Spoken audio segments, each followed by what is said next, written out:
Okay, this episode is about the birds and the bees. I'm doing this on my smartphone, so I don't have any editing software or anything like that. I can't add fancy music and all that kind of stuff other people can do.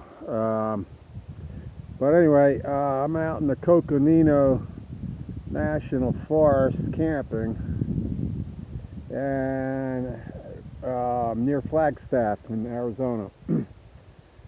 Unfortunately, they're having another bad year for drought. No rain. Way in the background there, I don't know if you could see it. Like I say, I don't have zoom or anything like that, anything fancy. Way in the back there is the San Francisco mountains. There's the ski resort Snowball ski resort, I think it is. Just outside of Flagstaff. So that's about 5 miles from here, 4 or 5 miles. Anyway, back to the birds and the bees. Everything is struggling out here. There's no lakes, no streams, no creeks, no natural springs. And I don't know how anything is living out here, but there are squirrel. I've seen deer, and the birds and the bees. And the bees need water too. And it's so hot and dry, their nests are underground, so you got to be careful when you're walking around. I'm going to try to get in close to one of their underground nests over here where they're coming in and out. Their whole hive and everything is right under here, right there. Let's see if any bees come in and out.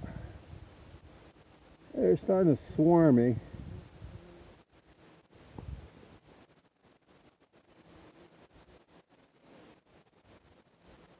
I'm just hoping some bees, I mean, they're all over the place, but now that I got my phone right up next to their hole in the ground, they're not going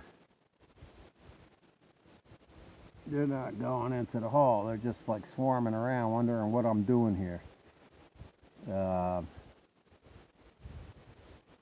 Okay, oh. They're not performing. Okay, now all of a sudden, yeah, as soon as I stood up, they start going in.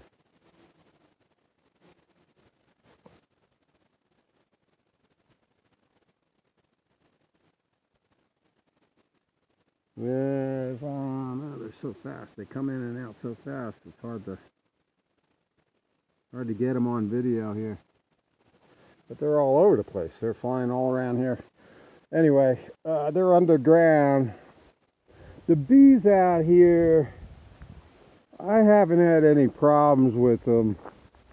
Being right in next to them, they'll land on you. They're so thirsty.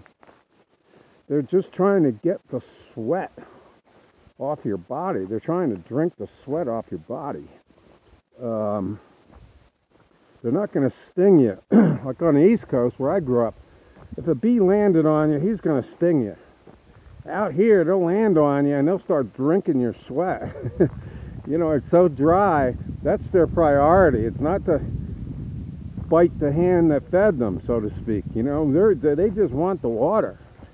So I go right into the hive areas, which sometimes you got to be careful. I mean, the closer you get to the hive, then you have the soldier bees, killer bees, whatever, and they're protecting the queen, and they're the ones that typically will sting you.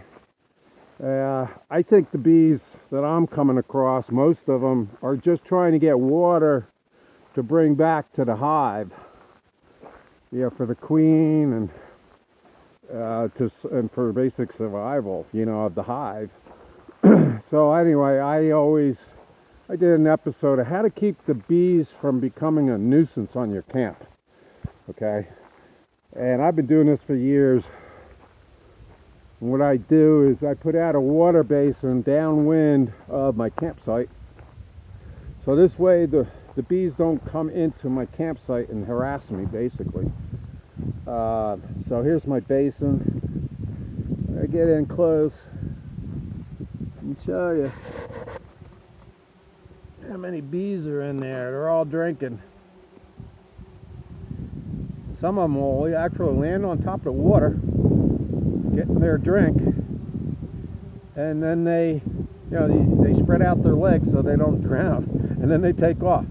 Others will stay on the rocks I put in here. I put those in so they don't drown. But you can see them.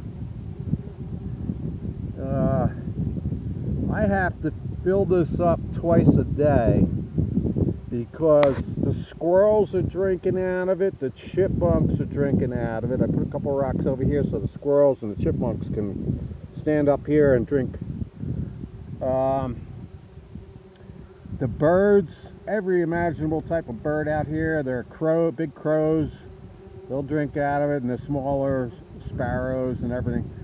Everything is thirsty in a major drought here in the Coconino National Forest.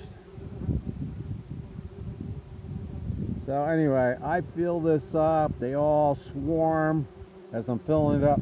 Not once have they stung me.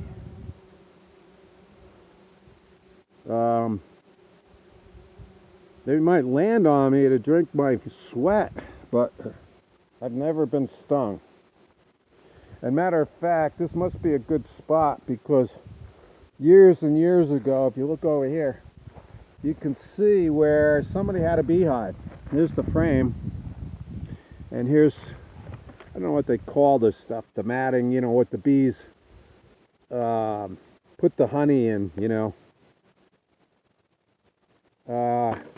It's all dilapidated. It's very old. It's probably 20, 30 years old. Here's another piece of the beehive. This is a very small one, as you can see. So they had a little place where the bees could, put all their honey and everything, and then they'd come back, a month or two later and collect the honey. So, and I didn't even see this. It was all buried, and just some cows and some bulls came through here and started kicking up everything. And all of a sudden I saw that there. And that's where I happened to, just 5 feet away, I happened to put my basin. This is kind of a strange coincidence. But anyway, that's really all. I can't get photos of the birds, especially the crows. As soon as I come out of my trailer, when the crows are drinking, they take off. Later in the day, I'll get smaller birds.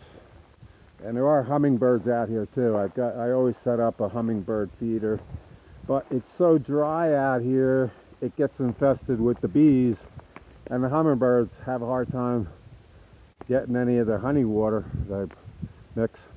The stuff that they sell in the stores is no good. It turns the water red. That stuff doesn't work. If you want to attract hummingbirds, you just add, this is 8 ounces of water, you're going to add 3 tablespoons of sugar per 8 ounces, which is 6 teaspoons. It's nice clear water, that's what they're used to. When they see red water, I think they just instinctively say, what the heck is this? Water is not red normally, so don't even buy that stuff that they sell in the stores. These feeders work great, but just make your own. Like I say, 3 tablespoons of sugar per 8 ounces, and you'll have tons of hummingbirds fighting over the feeder.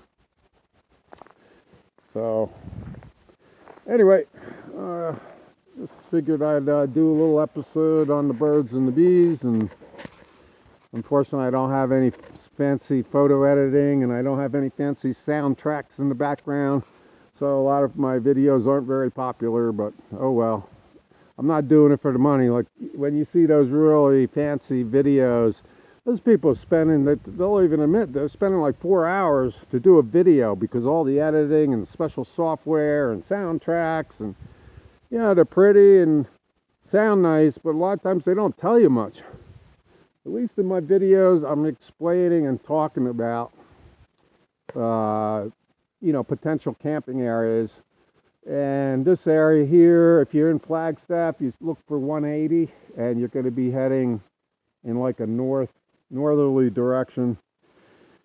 And then there are Forest Service roads. 222 is one main one, but there's a lot of them. As you go up 180, you can pull down any of those Forest Service roads, and a lot of them allow dispersed camping. Right now, I mean, since the summer's over, there's very few people camping out here, and that's fine with me. I like just being with nature and quiet. You know, is really important to me, so I can sleep good at night. Anyway, I hope you liked this episode about the birds and the bees, and this is Eagle Eric signing off.